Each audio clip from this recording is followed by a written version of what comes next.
everyone, I'm Lauren and welcome back to my channel. This is Lighting Lavender, where we talk about all things books and my own writing journey, and today I've got a book tag for you.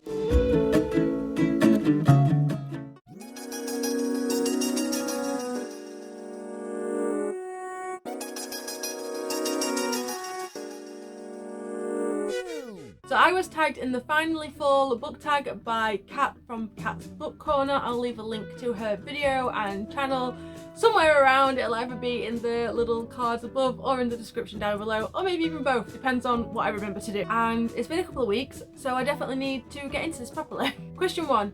In fall, the air is crisp and clear. Name a book with a vivid setting. So I struggled with this one a little bit, and I think that's more because I don't really picture things very well, so vivid settings don't come across that easily.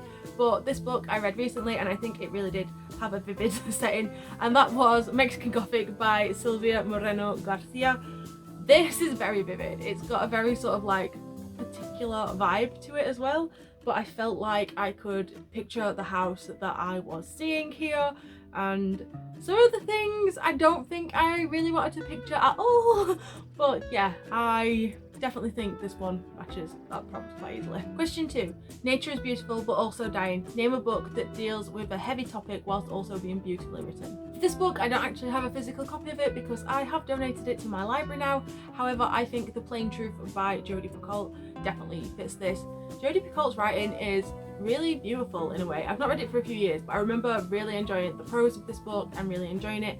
However, this book does deal with quite a heavy topic, and that is abortion, pregnancy outside of marriage, and the religious sort of castigations from that.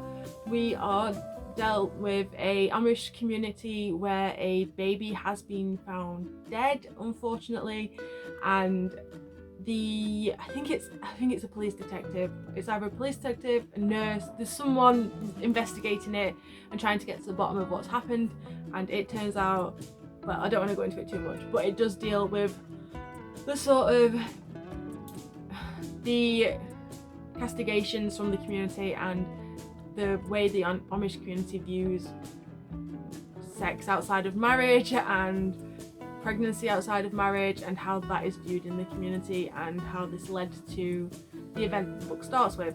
Like I said, it is a very heavy topic. It is quite difficult to get through at times, but I think if it is something that you are able to read, it is a really good book, and I would really recommend reading it, just because the way it was dealt with was done so beautifully. It wasn't done in a sort of, it wasn't done in a way to shock or to it didn't make light of the situation, is what I'm trying to say. And yeah, it was a really good book, but very, very heavy.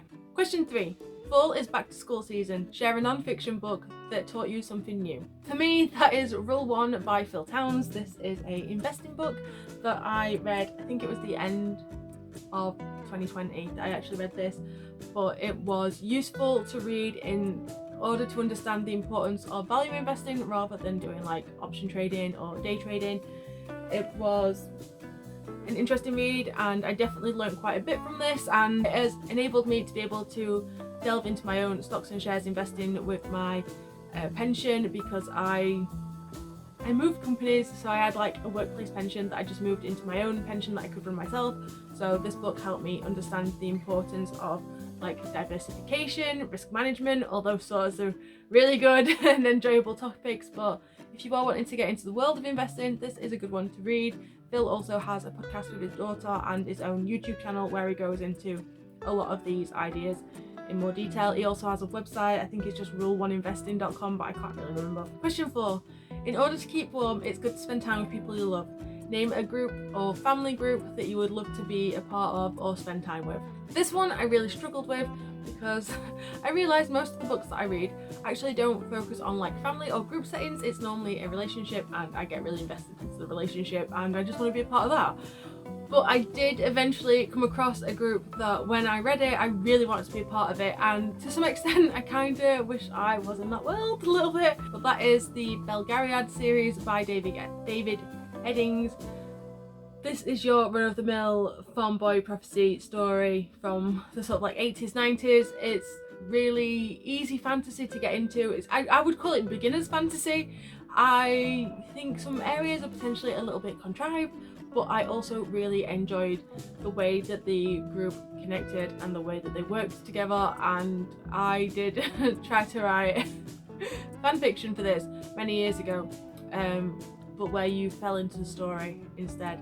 It was a very sort of like Jasper Fforde-esque style thing before I even knew that someone had done that before, so maybe it's something to reconsider in the future, but maybe not as well. It's a really great book and I love the way that the group dynamic works, and yeah, I think it would be a good group to be a part of or to spend time with. Question 5. The colourful leaves are falling on the ground. Show us a book stack of colourful autumn spines. So this isn't the best book stack in the world and I don't have a lot of autumn coloured spines, but this is the best that I could do. I feel like you are getting sort of like an autumny vibe from these. I mean, this one is literally just autumn leaves, so that's why I included it, but I've got a lot of oranges. This looks more red in real life, but it definitely looks more pink. And I just thought that, but then on this side you've also got like, it's a bit autumny. I think it works. I'm not entirely sure if it does or not, but yeah, this is my autumn book stack. 6. Fall is the perfect season for storytelling by a fire. Name a book where someone is telling a story.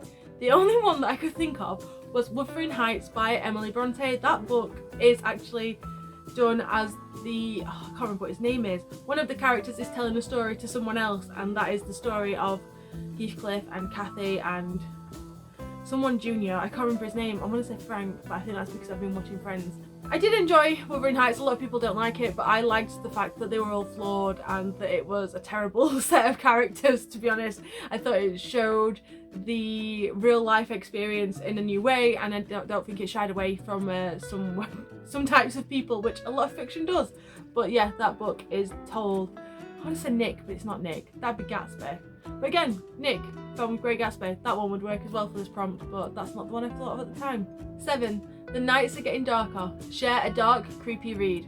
So I'm having to recycle one of my options from earlier, but that's because I've not read anything that I can think of that is as dark and creepy as Mexican Gothic. There is definitely creepy, dark vibes throughout this. There is a very strange section from page 300 to like 330 sort of thing, where the book takes a massive turn, which in hindsight it does make sense, but at the same time I was just like, what on earth am I reading? And I did actually send that to a few people that I was talking to at the time. But yeah, this one definitely fits that sort of dark, creepy vibes, because the entire idea of the haunted house is like very dark and creepy, and it's definitely aiming for that sort of atmosphere within this book. Question 8. The days are getting shorter. Name a short, heartwarming read. This one I struggled with because I could not think of any short, heartwarming books that I've read. All like the novellas that I'd read did not have that sort of vibe. And then I remembered a book I read recently that took me a day to read. It's quite short and I felt it was very heartwarming, and that was Defy the Night by Bridget Kemmerer, which is potentially my favourite book of the year. And it is quite a short book. It is quite small in size, like compared to normal hardbacks. So it's short in that sense, but then it's also quite thin as well. There's not a lot of substance, I'd say, to this book. It was a really quick read, and yeah, I feel like this hits that vibes. There is some parts that aren't heartwarming, but I think the overall sort of vision of this is that. So yeah, Defy the Night. Question 9. Fall returns every year. Name an old fave that you would like to get back to. So for me, I'm surprised this is the first time I've mentioned this book, author, or series in this video, and that is Magician by Raymond Feist. I've not read this for ages. I've got it on my Kindle. I bought a Kindle version and I need to read it. I would really like to read it again this year at some point, but I've not had the chance to sit down, and it is quite a hefty book, to be honest. It's not one that I can just like blitz through. It's kind of like Brandon Sanderson level chunky. So yeah, but that is one of my favourites. I just want to go back into Leukemia. I need to finish the series. I think I've got like 4 books left to read. But that means like I've got 27 to read to get to that point, to be honest. But yeah, one of the books that I really enjoy reading and going back to, and I just want to go back into that world and see Pug and Thomas and all the elves and Jimmy, and oh, I love it so much. Question 10. Fall is perfect for cozy reading. Share your cozy reading accessories. I don't have reading accessories. The most I have is like my cup there for like hot cups of tea. I normally sit on the sofa, so I'll be wrapped up in a blanket or my dressing gown or a jacket like this, just to keep myself a little bit warm during these colder months.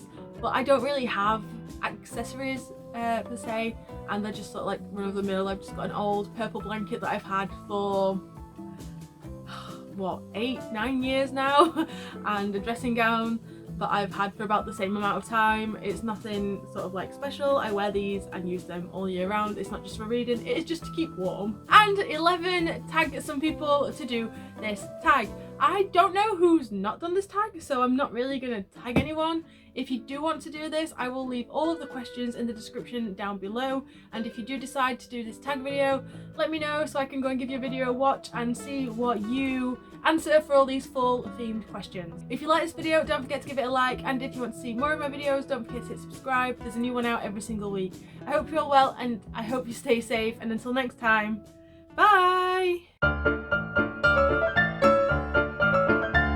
Not me forgetting my own outro.